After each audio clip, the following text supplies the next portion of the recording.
Mayor, you have a quorum. Okay. Council, we need a motion to go into executive session for a legal briefing regarding Parag Sharma, Kevin Bryden, and Melanie Bryden versus the Dye Hometown Property Owners Association and the City of North Myrtle Beach civil case number 2025-CP-26-03138. So moved. Wait a minute. Oh, sorry. A discussion regarding potential appointments to the Recreation Commission, and a discussion regarding a proposed contract with the city manager. So moved. Sorry. All in favor, say aye. Aye. All opposed, we'll move into our executive session. I forgot, there were two more items after That's that. all right. That's all right.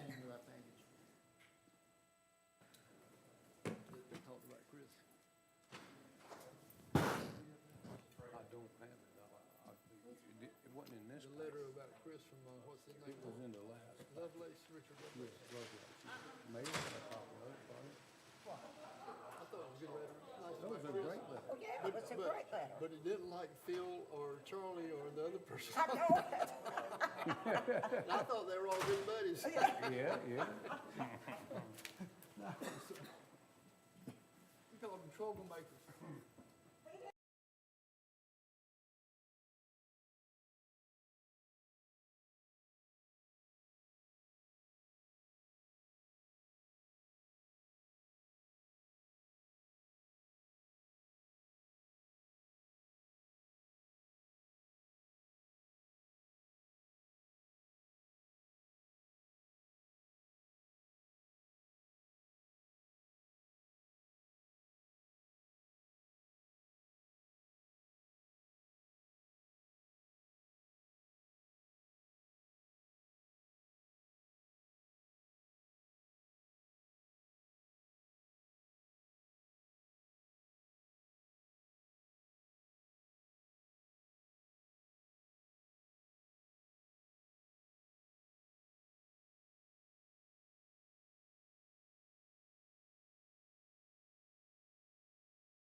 two.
Test, test.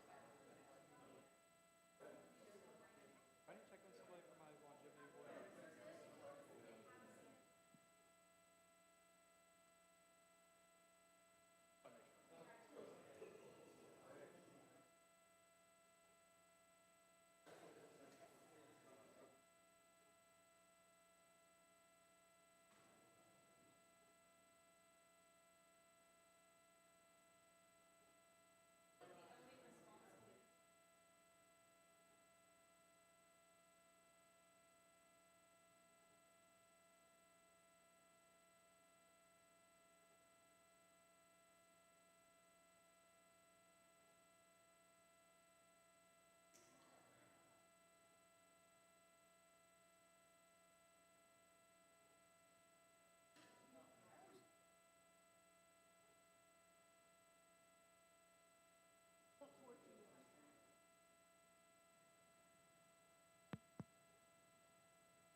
Charles?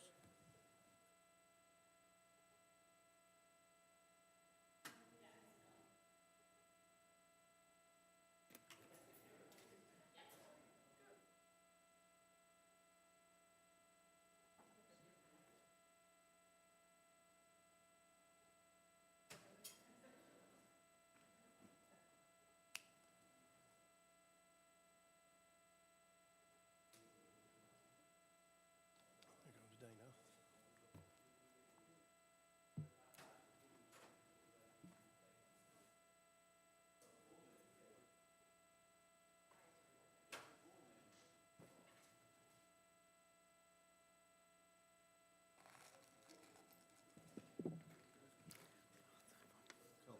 Yeah, thank you.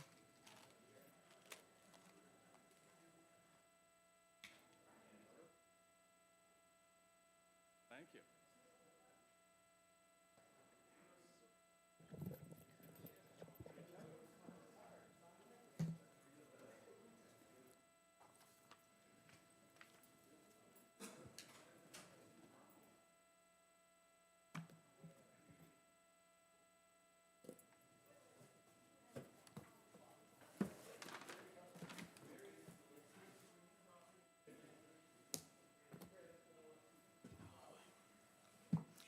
Council met in executive session. There were no votes taken. We will move forward. Is there a motion to come out of executive session? So moved. Say aye. Aye. All opposed? We'll now move into our regular meeting. Our invocation tonight is by Mr. Charles Randall. Where is Charles? There he is. I haven't seen you in a long time, Charles. Good to see you tonight. Let us pray.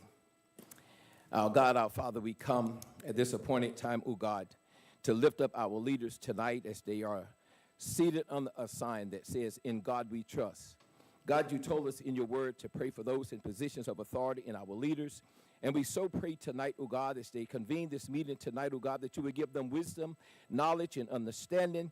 God, as they lead others in this town, in this community, we ask it in your Son Jesus' name. Amen. Amen. Thank you, Reverend.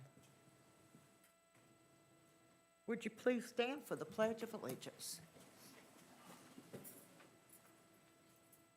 I pledge allegiance to the flag of the United States of America and to the republic for which it stands, one nation, under God, indivisible, with liberty and justice for all.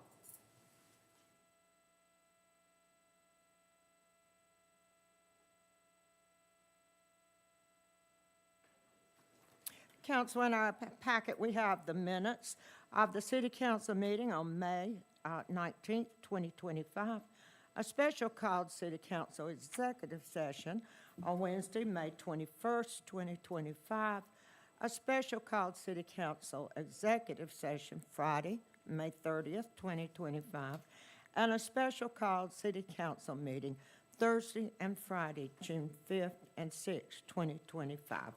Is there a motion to accept? So moved. Second. All in favor say aye. Aye. All opposed? We'll move into communications for the longevity awards.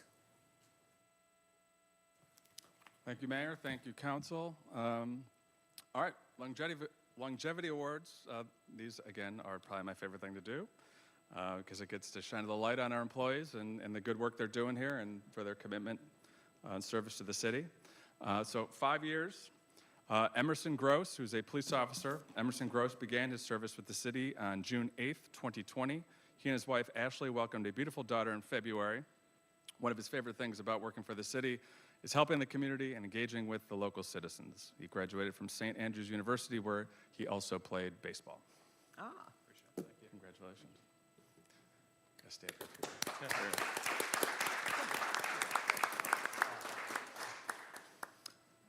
Allison Galbraith began her service with the city on March 30th, 2020, as part-time before coming full-time with the city on June 29th, 2020. Her current title is the Assistant to the City Manager and the City Clerk. Obviously, I work closely with Allison. She's kind of like my right-hand man, I guess, woman. But yeah, she's probably my biggest cheerleader. And I don't know that I would be able to be in this position without her support and really being there to tell me the things I need to know. But the things I can tell you about Allison is obviously most important to her are her faith and her family. So her daughter Zoya, who's a student at Liberty University, and Alex, her son, who's a U.S. Marine, and then obviously her husband Mark, who's a pastor at First Baptist. So Allison, 5 years.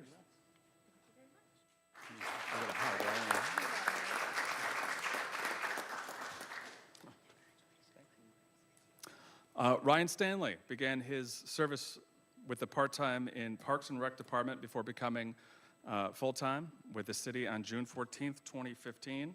He currently serves as a crew leader for the City Public Works Division. He enjoys watching football, basketball, and helping mentor youth. His goal while working at the city is the best he can be while maintaining his positive work ethic. Ryan, thank you so much. Congratulations.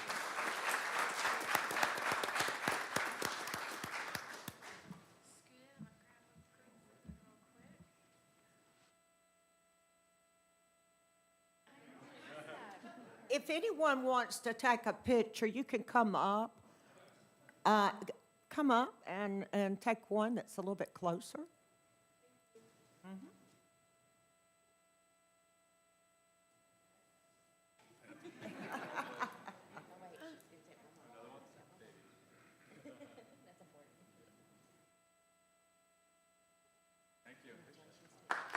We thank you so much for your hard work.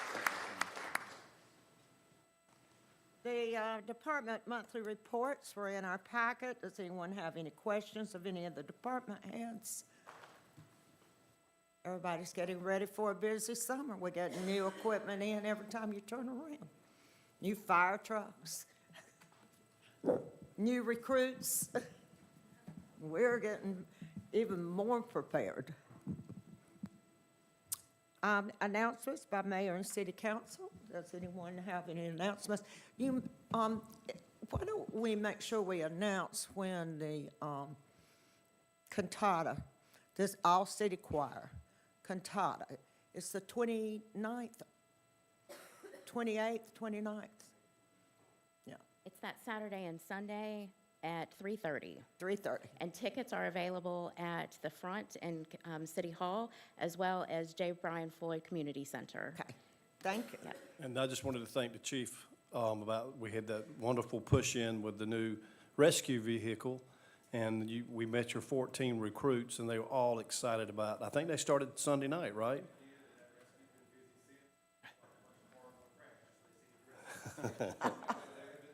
Well, that was a great turnout, too, by the way. Yes, that And was I want wonderful. to say how good the graduation was that night. Thank you.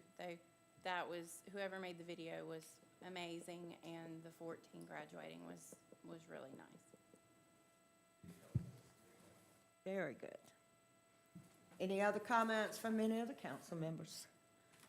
If not, we will move into our consent agenda. We have item A, B, C, D.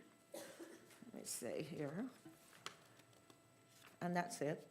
Does anyone have any problems with taking all of the consent items together on the same I vote? would like to pull out C and just get reminded of the fee changes. Okay. If Then y'all we'll don't do mind. A, B, and then we'll take C. Item A is a resolution to appointments to the Fireman's Insurance and Inspection Fund. Item B is a resolution approving the annual assessment report and update assessment roll for the Cherry Grove Improvement District. Is there a motion? We do D, too, since we... No, well, I'm just going to do A and B. Is there a motion to accept? So moved. Second. Anyone have any questions? The new appointees, or the appointees for the Board of Trustees for the Fireman's Insurance will be John Matthew Gibbons, who is a citizen of North Myrtle Beach, and Fire Chief Billy Floyd is proposing Angela Westmoreland. She is also a city of North Myrtle Beach, or a citizen, you know. It might be the city.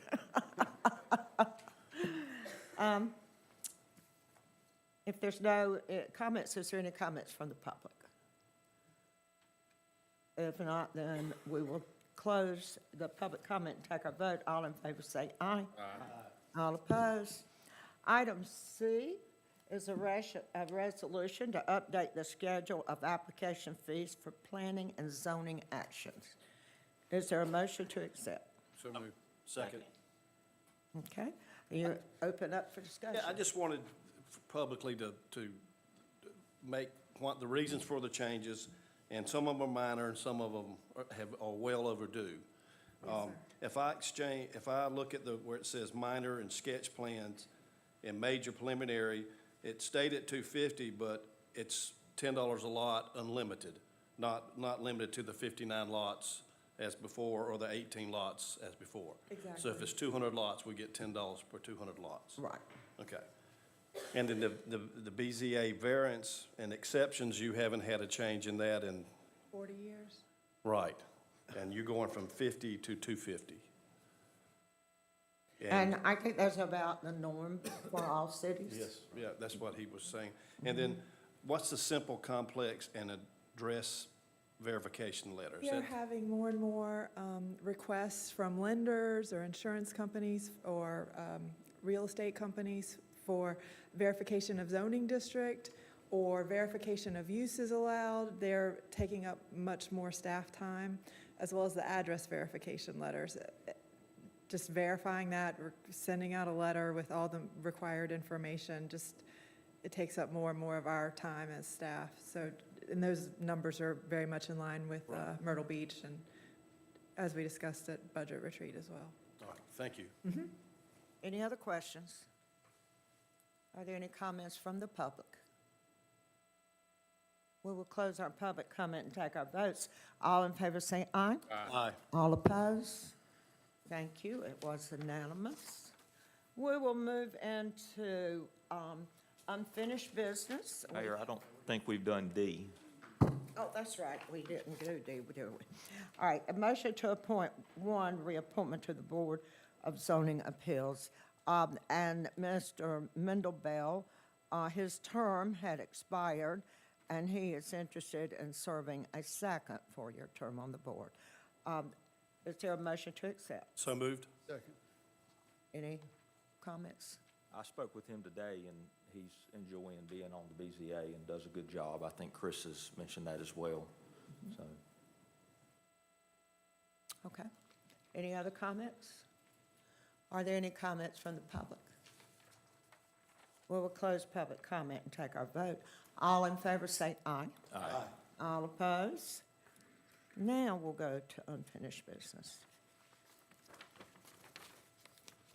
There is one item under unfinished business. It's an ordinance on the second reading, amendment to Chapter 20, Land Development Regulation of the Code of Ordinances of North Myrtle Beach, South Carolina, addressing street and right-of-way standards in planned development districts. Is there a motion to accept? Second. Okay. We did pass it on the first. We have any questions?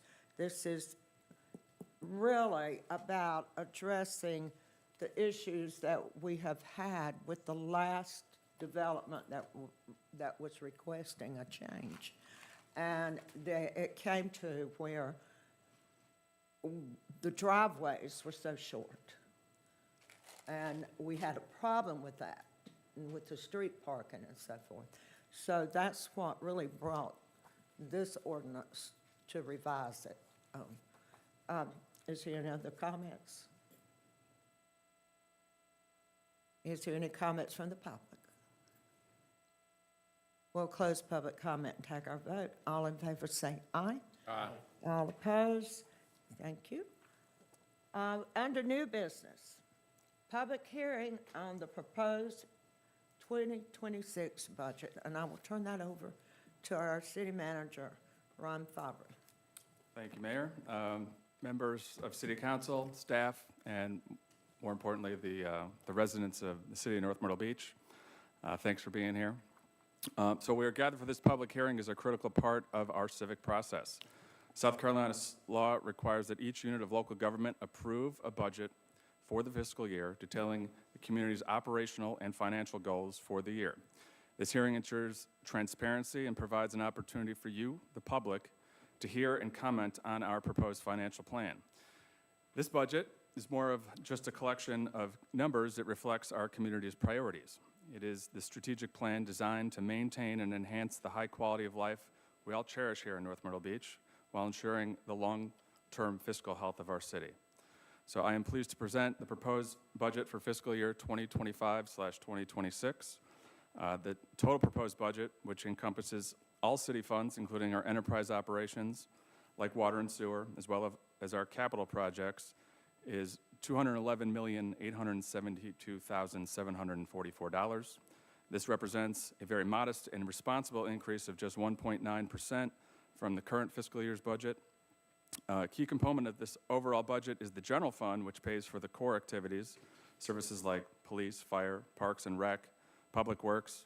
The proposed general fund budget is $66,553,655, and this is a 9.2% increase over the current year. This increase is necessary to maintain the high level of core city services our residents expect and deserve, while also addressing inflationary pressures on fuel, supplies, and personnel costs. This budget is balanced and achieves all of our strategic goals with no proposed increase in the property tax rate. Asterisk on that, and we'll discuss it further later. We have worked diligently to craft a financial plan that is both ambitious in its vision and responsible in its stewardship of your tax dollars. This budget makes a significant investment in the future in North Myrtle Beach. Some of the major projects reflected in this proposal include a foundational investment of $33.5 million in critical water and sewer improvement projects. This is the largest single category of investment in our budget and is vital for ensuring the reliability and essential services, protecting our natural environment, and supporting the future needs of our growing community. Second, public safety remains a top priority. The budget includes $12 million for the construction of a much-needed fire station number 7.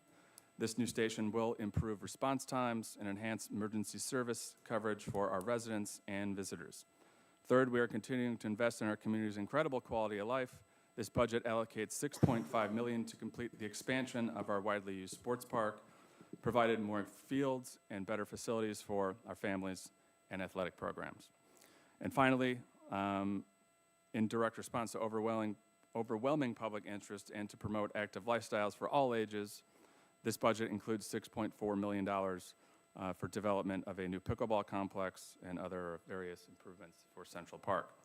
So in summary, this proposed budget is forward-thinking, fiscally sound financial plan. It enhances public safety, invests in critical infrastructure, and expands recreational opportunities that make North Myrtle Beach a premier place to live, work, and visit, all while holding the line on property taxes, with an asterisk, which we will discuss momentarily. Thank you for your time and attention, and we've got Jamie to answer any questions, if anyone has any, about the details of the budget. And with that, I'm going to kick it back to you, Mayor. Okay.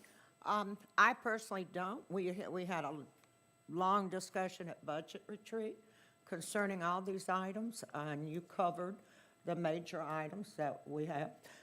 So I have no questions. Anyone here on council? No? Is there anyone in the public that would like to ask a question about the budget? Eileen Puffer, 3506 Turner Avenue, North Myrtle Beach. The 310 for the RTA funding and summer routes, do we have a study on that? How many people have ridden? Is there somewhere we can get that information as far as ridership? That's for the bus that goes around for the special summer pickups and stuff. Do we have any of that information? So I'm sure that CoStar RTA has numbers to show what kind of usage it gets. I met with them about 3 or 4 months ago, and they'll be the first to tell you that they're definitely not getting the participation that we all anticipated would happen. And I said, well, it's already in the budget, and it's a little late, it's midstream to kind of change what our plan is for this summer. But let's get through this summer, and then maybe in the fall we can sit back and kind of reassess and see if it's maybe the most productive use of taxpayer dollars. So yeah, I mean, honestly, it didn't really. Now that I'm aware of it, like it's something that I see every time I see the trolley go by. Yeah, there's definitely something to. I think it needs further discussion after this summer concludes. We don't have a report of ridership, so we can understand how it's being utilized. They have that report. Could we provide it to the public? We could, I'm sure. Yeah, I mean, We'll ask. Do I need to? The 300,000, it was, you're full ass, that we met with them, and people were wanting a public, people were asking for a public service, like a bus, a trolley, whatever. And so we worked with the Coast RTA. They have quite a few, they said, people who work, the students, like the J1 students and people like that use these buses to get from wherever they're staying, maybe in Ocean Drive down to Barefoot Landing where they're working, that type of thing. So we thought, well, maybe this is what we need to do. We need to try to help our people who are in jobs that they don't have a way of transportation, but they're working here. So we've advertised it. It's been on our big board. We ask all of the businesses like hotels, rental companies, that type of thing, to make sure that their employees know. But Coast RTA did say to Ryan that they are really surprised that they do not have as many riders as what they anticipated. So, like you say, it's in the budget. We'll try it this year. We're going to have to take another look at it. It's a fairly new program, so it takes a while for new programs to catch on. But we're keeping an eye on it. Yeah, it just would be nice to provide the taxpayers with some kind of ridership report so we can see the $310,000, whether it's effective or not. I think it was in its intention and inception a great idea, but I've seen it right around and around and around. I know. And nobody's getting on it, and that $310,000 could be probably better utilized. And if it were specific for workers, I do believe some of the hotels do have some issues with getting people to work, from work. Maybe we can be better on the route, maybe more pinpointed. But I think at this point to just go ahead and throw more money at it because it's already in the budget seems a bit remiss, just my own personal And opinion. I So completely, just for the record, those are things that I think that we can shave and save and And I think you're Provide. justified Well, in being, Go ahead. no, yeah, Well, I understand that. I mean, I certainly understand what you're saying, but I also know that it takes new programs some time to catch on, for people to know that that's a ride and that this is where the bus stops are and that type of thing. I'm hoping that this year will be better than last year. Sure. Well, and I guess some of that question in the ridership and the appropriation of the money is how much is going to marketing, to letting people know. I know a lot of people live in the area that it comes by. We're not sure about times. Maybe there's some marketing money that could be put into advertising it a little bit better if that is in fact the process or the problem. But I'm not even sure what it is because we don't have a ridership report of any kind. And I think with a $300,000 expenditure, there should be some way I have to. no problem with that. Cool, awesome. So I could just reach out to you. reach out to me. Perfect. And like I said, I Thank think you. you're justified in your criticism of it. But like the mayor said, this is year 3 of something that, it's got to get off the ground. But yeah, it might be, we need to market it differently. Sure. And they had ideas of ways that they could maybe increase usership. A lot of it had to do with like kind of a fundamentally different way of reaching people that might be just outside of our jurisdiction, which I don't know if that was the intent of this. The intent was to take people in the condo buildings or staying in the Ocean Boulevard and kind of pick them up and bring them down to the Barefoot area. But yeah, I mean, it's I agree with you. Like we should definitely take a look at it, and I'll work on getting whatever numbers they have to support what's taken place so far. And like I said, we'll get through this summer because it's it's a little late, and they've already made schedules and things like that. So Well, but, and I agree, they can provide us with riderships Right. and that type of thing. I also, I have a hard time identifying exactly where all the bus stops are. I agree, and I think, again, that might just be marketing, so. That is got, to me, if you want people to ride, you need to have the markers where they can see it. And you see a lot of the markers blown over because they're kind of temporary. I don't know if they're cardboard or what they are, but. yeah, I mean, it was so I was And I talking. think some go by Ocean Drive, so if you wanted to go to the beach and not park, I think that was some of the intention, was my understanding, so. Exactly. It'd be great if the summer residents knew how to get a hold of that too, so. So, but yeah, in the thank short you. term, I think it might be like, let's focus on the marketing aspect, because maybe it'll have a Like that. fundamental, yeah. Because That's I a mean, good- so I was talking to Matt, not to bring Matt in this conversation, but he was just in Gatlinburg recently over the weekend, and I know they have a very robust kind of trolley system, which more people use it than they probably, I mean, I think that was probably what they envisioned when they came up with this idea was, I people. think it was. Yeah, so you're probably right. It's probably just not enough people know about it, and maybe we should try that before we, Axe it Yeah. completely. Good Yep, deal. Thank you very much. thank you. Are there any other comments?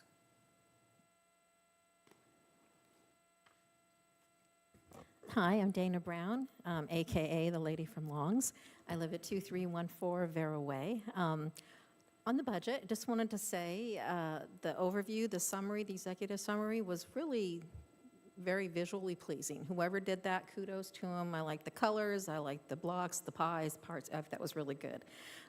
Budget is my favorite time of year. I love to be involved in the budget.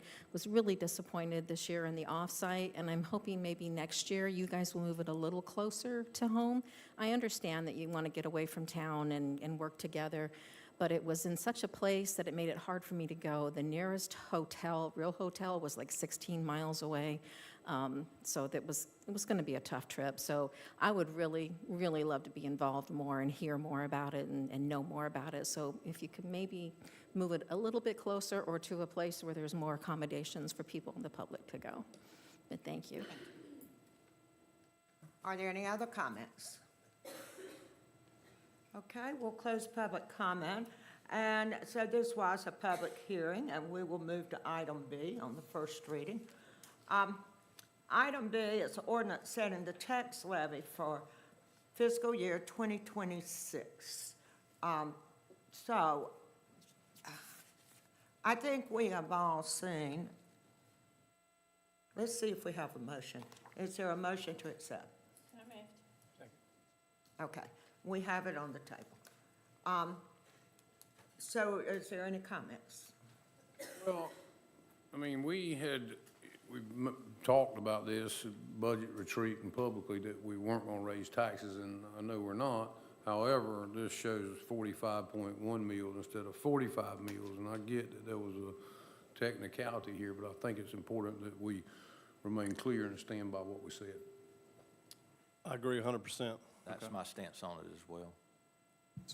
So I don't think, I mean, there's absolutely zero problem with that, and I just want to clarify just for the optics of why it is 45.1. It's, so yes, at budget retreat, it's a very clear message from council that they do not want to raise taxes whatsoever, and that is what we aim to do. In the process of developing the budget, it was discovered that, let's go back just a little bit. If you remember last year, not to get highly technical or lose a lot of folks in this conversation, but last year was a reassessment year. So budget retreat, it was decided that 48 mills would be the millage rate for this year, and that was before the reassessment took place. That took place, we got the data about 3 weeks after the budget was concluded. And at that point, we were required, as was every other municipality in Horry County, to do a rollback millage adjustment, which all that says is, obviously, they do an assessment every 5 years. Property value is worth more than it was the previous 5 years. When you pass a millage for 48, it generates a certain level of revenue. When they go and they do the reassessment, it's discovered that, okay, you don't need 48 mills to generate a certain amount of revenue. You can do that now because property value is worth more. You can do that with 48 mills. So that's what happened. We had a rollback millage adjustment that was read a week later, and the budget and the taxes that were collected were based on 45. The problem that we saw, and it's so minute and minor, but everything we're doing is trying to clean it up so that it's accurate as opposed to what it was, and it's so minute. Last year, when the adjustment was made, it went from 48, and the rollback was 3 mills to bring it to 45. And I don't know if it was a rounding error or 45 just sounded a whole lot better than 45.1. But 45.1 is what it should have been. So we saw that, and we're like, okay, well, we know it went to 45 last year. It should have been 45.1. When it's all said and done, that adds up to like $60,000 in property tax revenue. But that's $60,000 we didn't get last year. It should have been on the roll, and it didn't happen. So we said this is an opportunity to correct it and make it 45.1, which is what it should have been last year. But now understanding that the optics of, you understood it was 45, that's what the property owners were levied last year. So by you saying, hey, we don't want to change the millage rate, we should keep it at 45. Regardless if it should have been 45.1 or 45, your marching orders were to keep it the same. So in hindsight, and I talked about this on Friday, I said we probably should have just kept it at 45 and not been so adamant about making sure it was 100% accurate, because it just convolutes everything. But end of the day, If it's 45 or 45.1, it's really not going to make or break anything that we're doing. And I just wanted to be clear that the 45.1 is rooted in, we wanted it to be accurate as opposed to what was actually done. So if you want 45, we hear you loud and clear, and between now and next reading, we'll make sure the budget reflects 45 mils. End of the day, it's going to generate about $60,000 less in property tax revenue, which will make it work. I want to thank you very much. I hope that makes sense. I mean, yeah. Being that thorough and that detailed, and it does give us a chance to, if we want to make it 45, which we told the general public, we can rectify that at this time. Totally understand. Thank you very much. Well, we have a motion on the floor for 45.1. I think, Nikki, you made the motion. Would you like to amend it to 45? I would. I'd like to amend the motion to 45. And who, I'll amend my second. okay. So, we have amended the motion, so the tax levy will be 45, and by the next vote, we will have it correct on the ordinance. Correct, and it'll reflect in the budget. Sure, Yep. reflect in the budget. Okay, any comment from the public? We'll close public comment. All in favor say aye. Aye. All opposed? So a unanimous vote.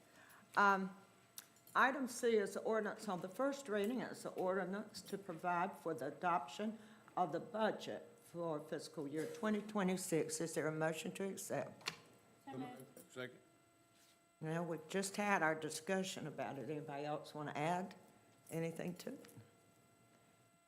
Does anyone from the public want to add anything else? We will close public comments and take our vote. All in favor say aye. Aye. All opposed? Okay. Item D is the ordinance on the first reading. It's an amendment to Chapter 23 zoning of the Code of Ordinance of North Myrtle Beach, South Carolina, addressing the definition of motels. Is there a motion to accept? So moved. Second. I'm going to ask Jim why, just explain to the public why we're doing this. Yes, ma'am. We actually had a motel in Windy Hill, excuse me, go in by close to the CVS.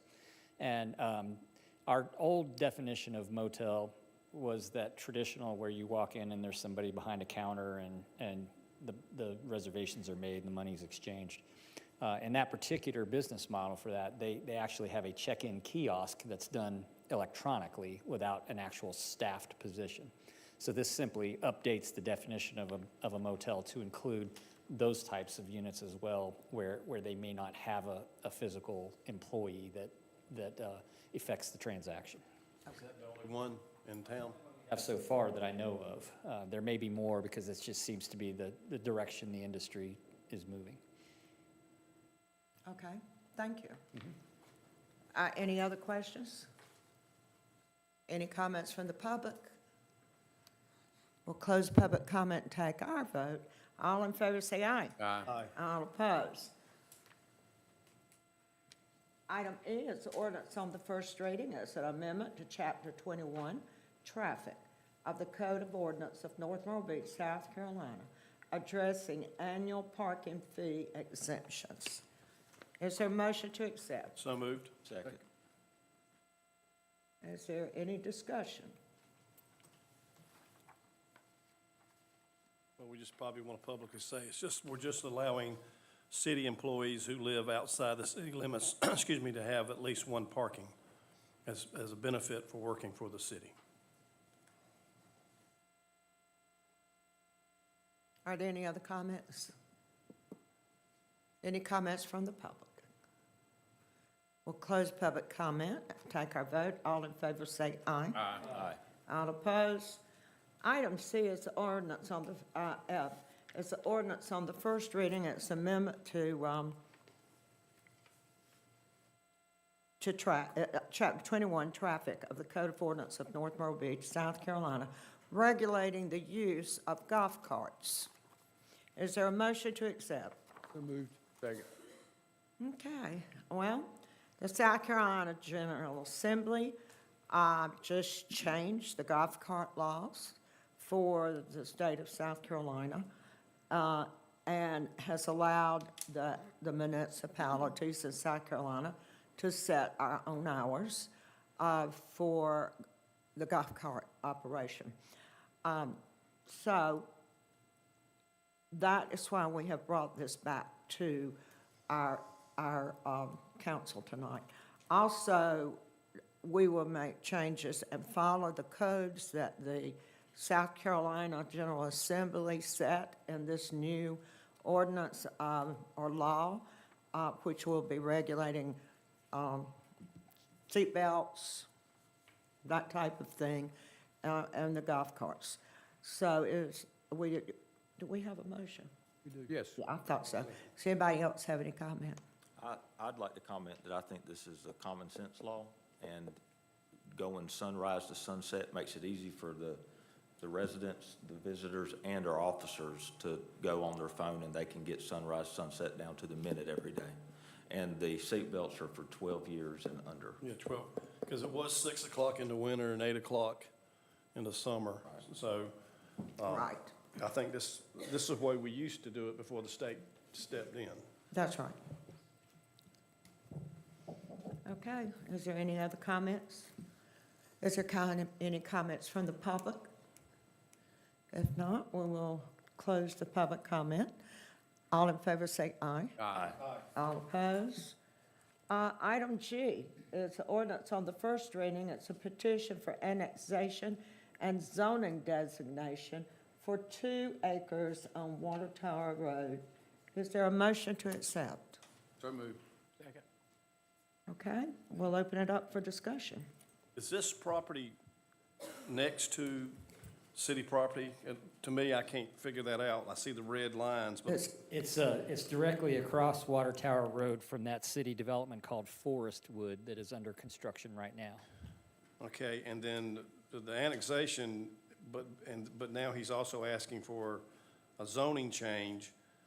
There's a lot of different type of activity that could happen that close to that neighborhood. Well, whenever you annex property, it's always a dual process. You must establish city zoning because he has county zoning now. So when you annex, you're required to also give it a city zoning district. In this particular, usually most of the time they come in and it's a vacant piece of property. So then we say, okay, well, let's look at the surrounding contextual land uses and see what makes sense for the property. But when there's an existing land use already on the site, then the goal is to find the zoning district that most closely resembles what's already on the property. In this particular case, you have J&J Air. They just built a brand-new building out there. Beautiful building. It's attractively landscaped. It's on 2 acres. And so he has requested, he desires to be inside the city limits, for the prestige of being in the city and presumably for response times for emergency services, possibly discounts on business insurance and things that you otherwise get for being in the city. So in this particular case, staff and the Planning Commission evaluated this based on what zoning district would he be required to have for that business if he wanted to propose it new in the city. So it's just basically reflecting the existing land use. Is there another, Why didn't you go with commercial? yeah, because doesn't this allow possibly cement plants and, The allowed zoning districts in LI, or allowed uses, we'll pull that up. The allowed uses.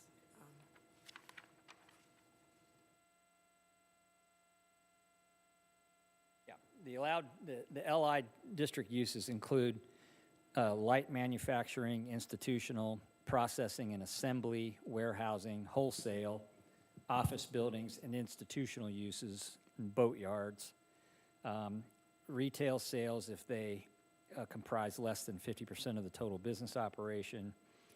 And so that there's a whole thing in the LI that does not allow you to have noxious uses that generate, like excess levels of noise and dust and smoke and things like that.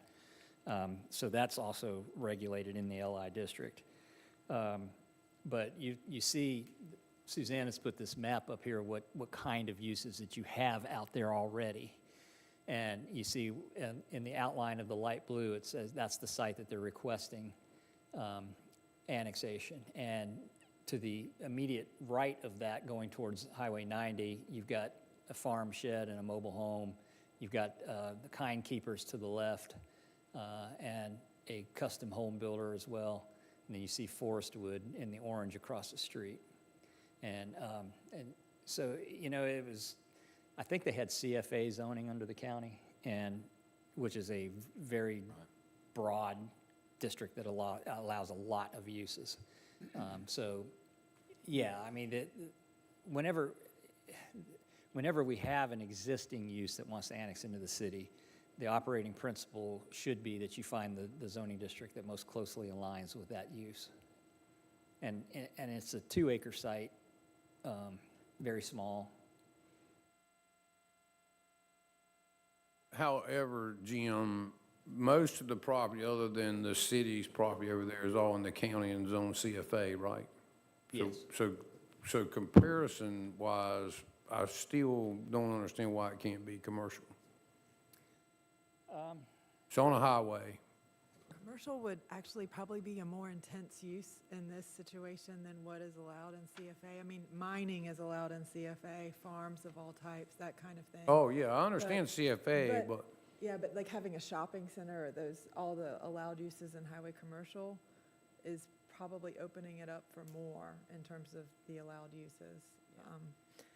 The LI, the number of uses allowed in highway commercial, for example, is probably 5 or 6 times the number of uses that you could have in LI.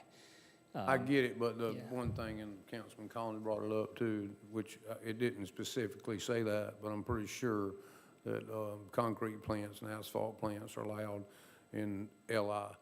I know that from past history, and that is kind of like, can be a very, something that you don't want to happen around neighbors and stuff like that. That's why they're chosen to be in areas that are away from, harming other people. I know that that's not what's happening here. They're asking to, annex into the city, and they've already got an existing building, but something could change in the future. They sell that building, somebody could end up with something that we don't want there. I just want to make sure that doesn't happen. I think it'd be a great asset to have them in our city. You can see a lot of the uses that are out there. We have a large Dominion natural gas site, a very large commercial landscaping site. These custom home builders, they're warehousing for the custom home builders. They're not actual custom homes out there. I think Planning Commission looked at this as just a transition area between Highway 90 and 22 at the future interstate, and that you're seeing more contractors, suppliers, trade shops. They are more industrial uses out there because of the proximity to the transportation corridors. Gotcha. Well, we've got to decide, do we want to jump across the street and start annexing pieces in? I just have mixed emotions about this one site. I do too, Mayor. I think right now, personally, for one council person, I'm not in favor of expanding our city limits at this time and crossing a highway, and then it's called city limit creep. Next thing you know, you got another 50 acres over here and 75 acres over there. That's right. And we've got undeveloped property within our current boundaries at this time. I'd like to see us to get those developed and established before we expand the city limits beyond what we have. I mean, I'm just kind of looking at that as in the compatibility really based with the Pure Green landscaping folks, the farm and shed mobile home part, the Dominion Gas, you know, we also happen to have a public facility behind there too, public safety facility. That, you know, it's an up and running business, but, and I spoke with a gentleman probably 3 or 4 months ago. And I asked him, I said, well, how much of your business do you know, because he was looking for reasons to come in the city or not to come. He was trying to figure out what he wanted to do. And the building, I don't believe it had been quite completed at that point. And I said, well, the upside is if you're doing, 80 and what he said was, it's probably 80 to 90% of his business was being done, within the city limits. So it's, well, it kind of makes sense. It would be, I think it's good because we're always looking for new commercial activities. I think that's always, it's very good for our residents as far as our budget and our millage rate, as we just spent quite a bit of time discussing. I don't see it as, and I'm definitely not about trying to take over or bring on more county properties. I just don't see, I think we have pretty well gone there, but I think this happens to be a good opportunity to bring in, a business that does quite a bit of, work within our, it's complementary to what we do. And I think there's a lot of upside. A lot more upside than the downside. And, I agree. I don't particularly see somebody that has spent the kind of money that they've spent. And I haven't been in the building, but driving by, I was pretty impressed for the way it was put together, and was really a good example for kind of business we'd like to see maybe in that area.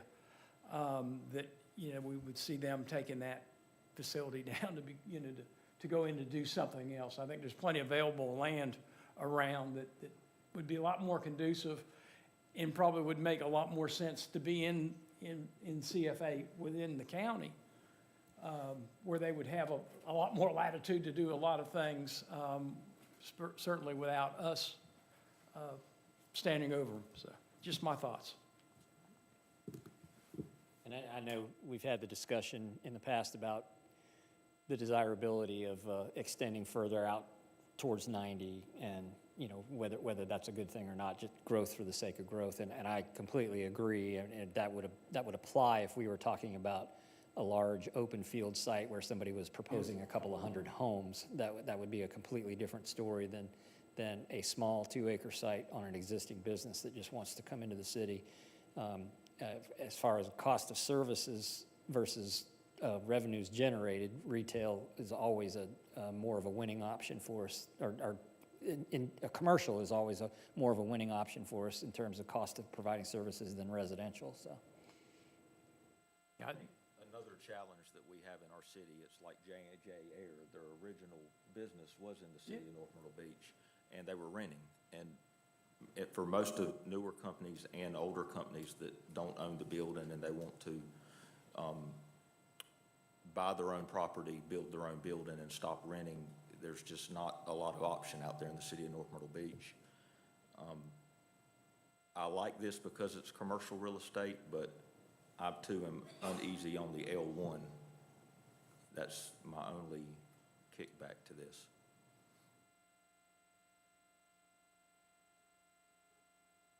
Any other comment? Is there any comment? Oh, I was just going to say, are we ruling out the possibility to zone it commercial, Jim? I mean, is it spot zoning, or is there? well, yeah, you could make an argument that almost any district that you applied to it other than directly across the street in Forestwood, which I think is R2A, yeah. You could make the argument technically that could qualify as spot zoning. However, you also don't want to give it a zoning district that right from the gate makes it a non-conforming use. So if you gave it R2A, you would be letting them into the city with a business that's non-conforming. Well, but I'm saying highway commercial. Well, in other words, highway commercial would be no more or less spot zoning than LI. Okay, so you could do it. You could, highway commercial, but it just has a lot more uses that you could possibly have than LI. Okay, and I get that you're saying that, and I get that, but, you know, I think about the thing, like Councilman Collins brought up, like a concrete plant, and that's, you know, typically something you might not want in a certain area, and that does fall under LI, if I'm not mistaken. I've been involved in two that did fall in LI, so unless something changed, it does.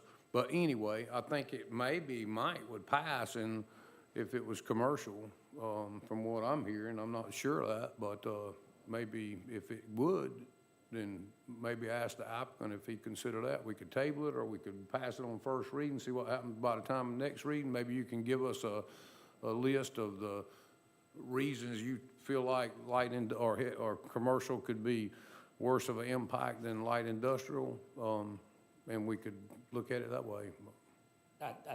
You know, I'll ask Chris to weigh in on this as well, but because the highway commercial is a more permissive district than the LI, I think you would have to abandon this track and re-advertise and go back through planning commission. Oh, really? Gotcha. Yeah.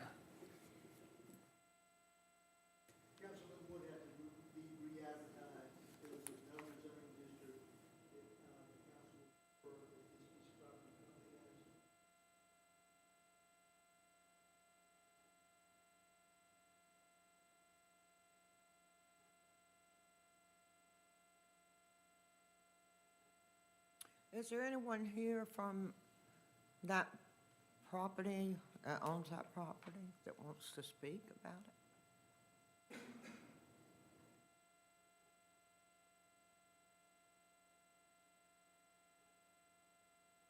Is there anyone, the public, that would like to speak about it? Yes.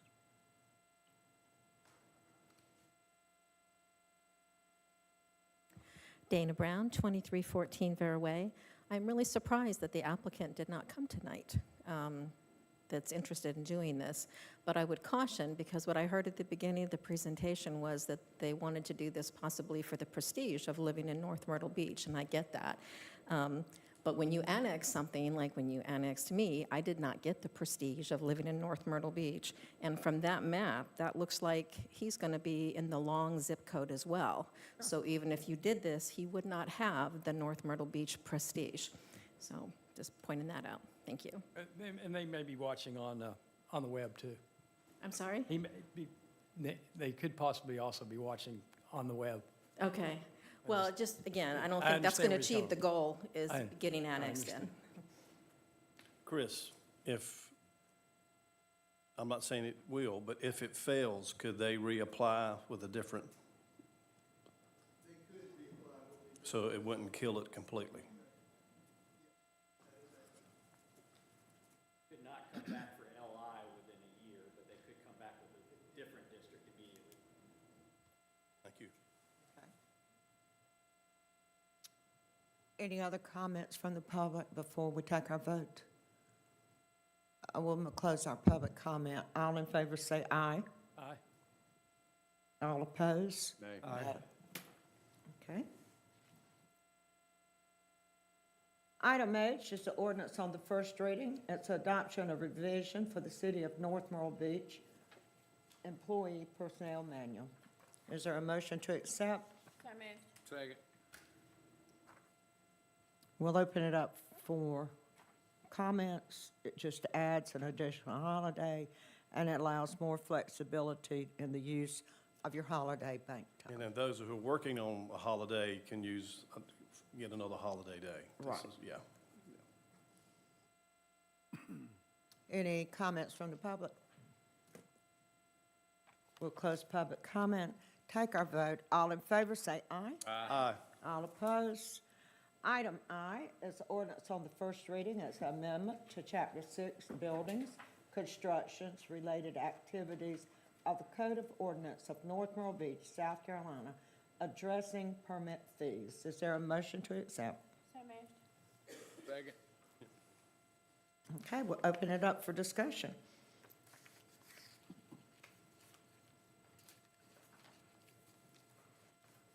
It's just updating our permit fees.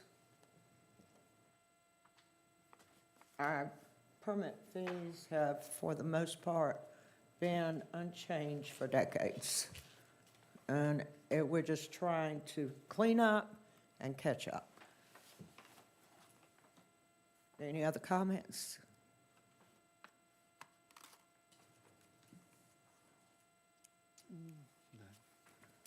Any comments from the public? We'll close public comment and take our vote. All in favor say aye. Aye. All opposed? Thank you very much. I will now move into public comment. Anyone here tonight like to speak to the council, please come forward. Give us your name, address, and we do have a 3-minute limit. Jillian Puffer, 3506 Turner Avenue. First of all, James and Sarah, so sorry, Tuesday night looked rough. You probably need some body armor after that one. The Tuesday night short-term rental meeting was, in my opinion, a bit of a disaster. I think it was important that the citizens know that short-term rentals are a part of our landscape, probably not going anywhere in the near future, and that hopefully we can coexist. So hopefully, our next meeting with short-term rental owners will go a little bit better.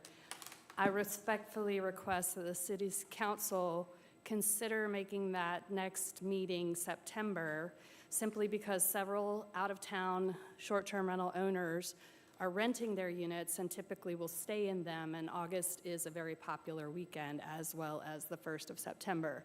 So in order to allow for a good number of people to participate, because we feel like we have some very important things to contribute, I ask, on behalf of several people that I've spoken with, but I cannot represent them individually, that we postpone that meeting to mid-September to allow for more participation. I'd also ask that at some point the city is able to correlate the numbers of things like complaints, noise, trash, and parking. Also, the number or the amount of revenue generated between short-term rentals, both independently owned and with the larger companies. It would just help to probably communicate to the citizens that there's a large amount of revenue that is offset by what we do. I felt like that was not conveyed properly in that Tuesday night meeting. And at the end of the meeting, they were calling for bans of short-term rental, which I don't feel like was anybody's fault, but I do believe was a miscommunication in the beginning. And I think that we would all agree that short-term rentals are part of our landscape and probably not going anywhere. So I just, again, respectfully request that you consider changing that meeting to mid-September to allow more participation. Thank you very much. So, again, valid points. We've already discussed internally. Obviously, this did not go the way we anticipated. It was definitely an error on our part to not expect there to be the turnout that there was. And I don't know what we were expecting, but it was certainly not 200 plus. So there was a lot of things we had to deal with on the fly, and it did not go the way we had hoped. But we're going to use that as information to improve the way we do it for the next go-around. And we have already agreed that we are going to do it in September. We're going to change the venue. So J. Bryan Community Center. So really, it's all right now we're trying to determine based on what the availability of that Awesome. venue is. So we're going to do that. Perfect. We're definitely going to come more equipped with statistics and things to back up certain criticisms. But in our defense, I will say that that was not meant to be an event where we steer the conversation or try to tell the other side of whatever it is that they came to us with. The whole point of that was to say, hey, and it was geared towards only those who live next to a short-term rental, did not own one, did not operate one. These are just folks that live here full-time. They live next to one, and they just wanted to we want to give them a platform to share their experience. And that's what that was intended to be. Now, granted, knowing that, we knew that going into that, it was probably not going to be very complimentary of short-term rentals as a business or an industry. We knew that.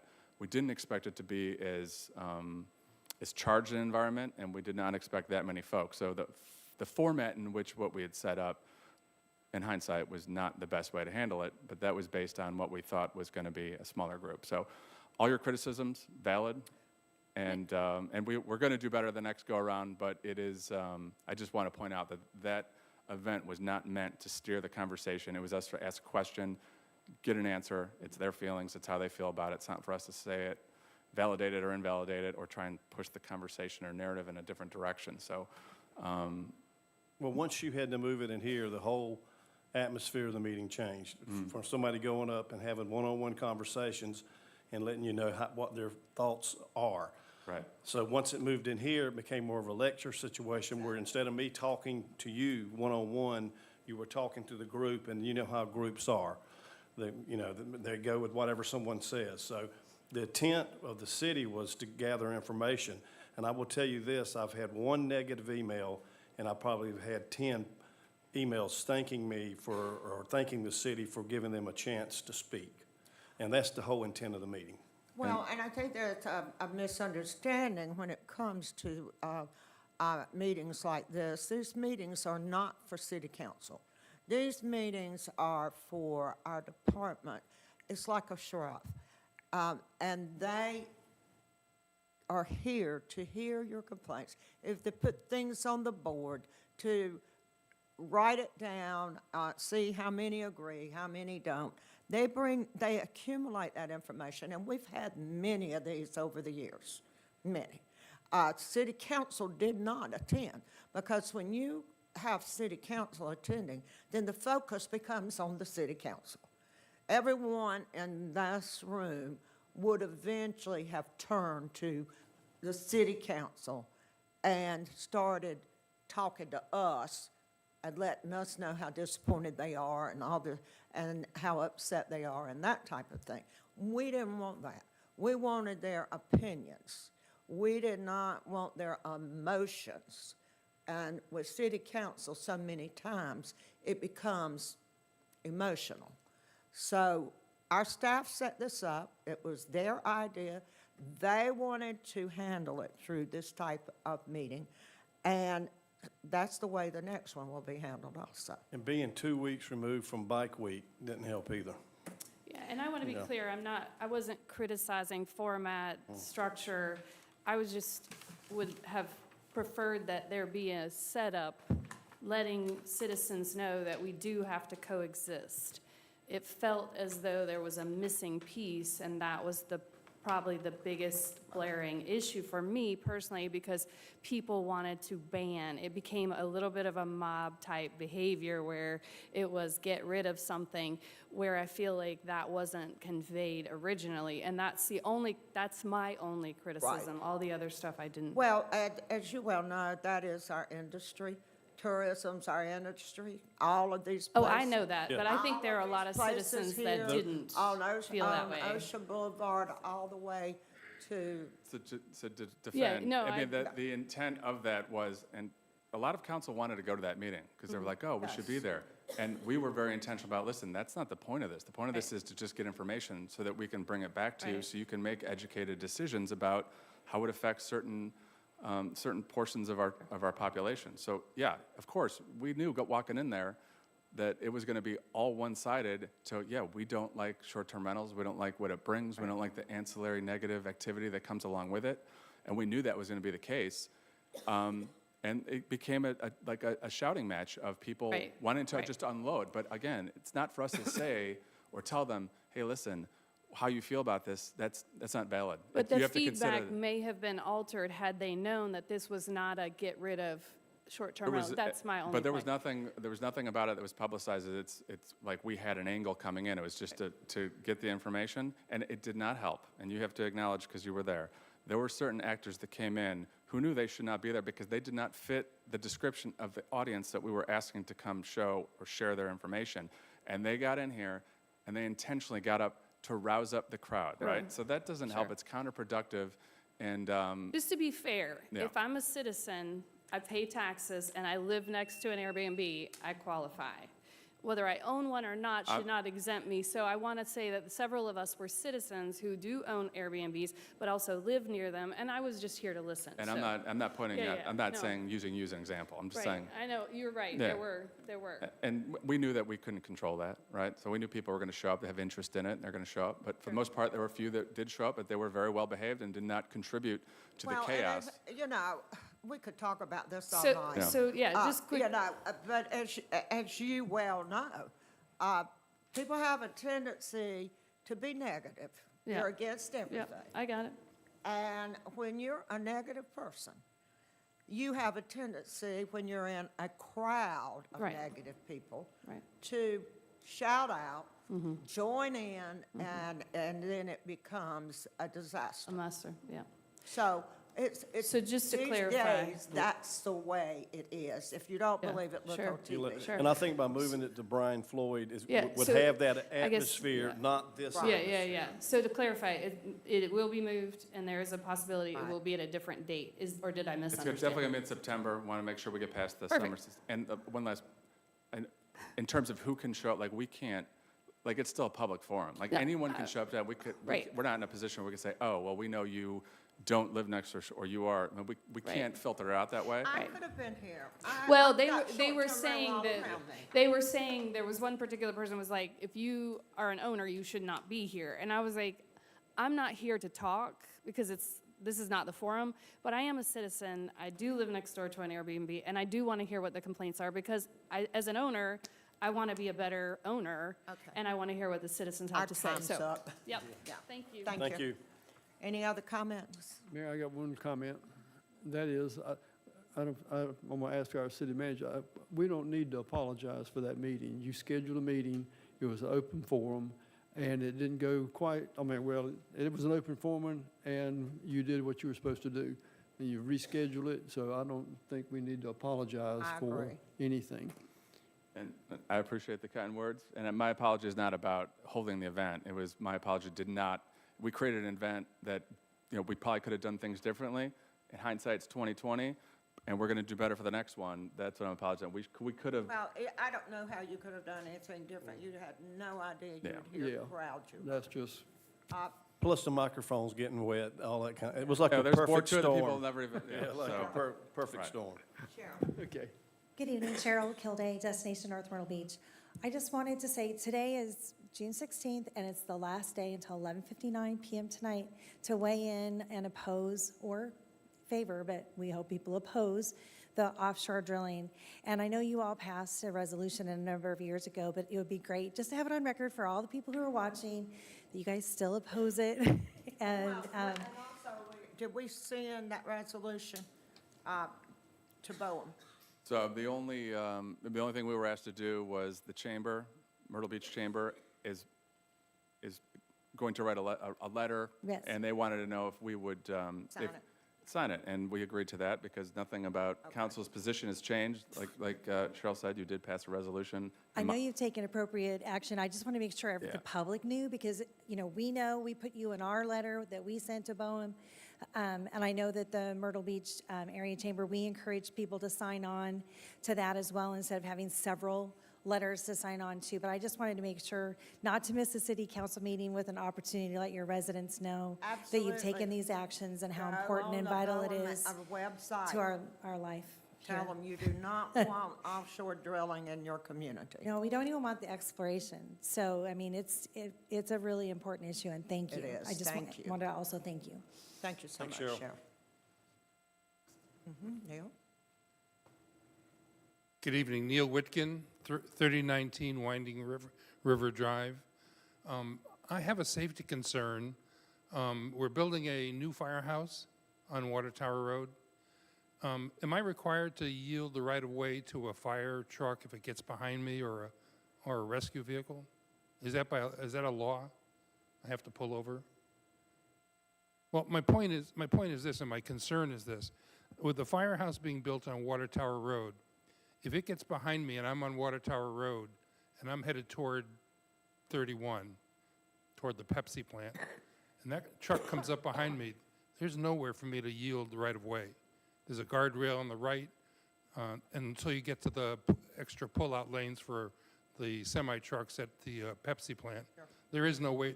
The median strip prevents you from moving onto the median strip to yield right-of-way, and you can't go to the right. Coming the other way, there's big ditches on the right side. You can't pull off the road, or your car's going to go into a ditch. So there's really limited space for emergency vehicles. If they get behind traffic on Water Tower Road, how are they going to get by? And time is of the essence when an emergency vehicle has to get to an emergency. So that's my concern. I just wonder if you would share that with me. Chief?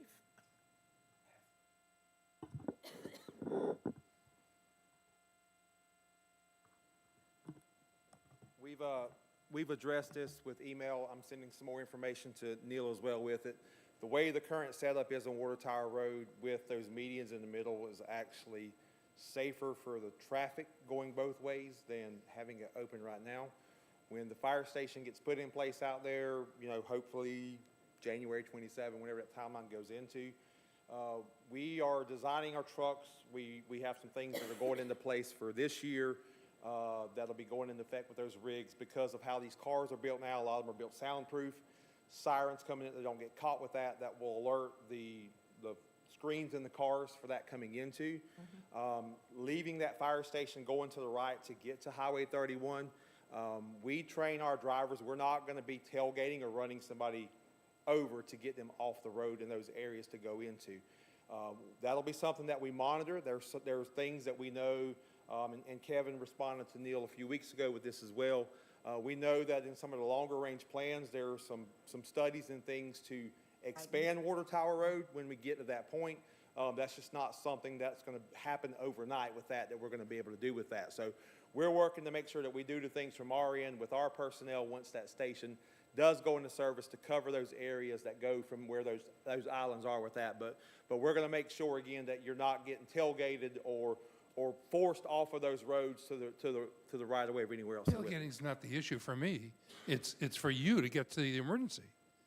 And if I can't get out of your way, you're slowed down. So when that station gets there, whatever signaling system we end up having, whether we have the caution light signal alerting when that fire truck's leaving out of that road to turn right on Water Tower, that will alert the traffic going from Water Tower back towards 31, so they'll know that fire truck is leaving that bay area. That'll cut some of that traffic that's out of there.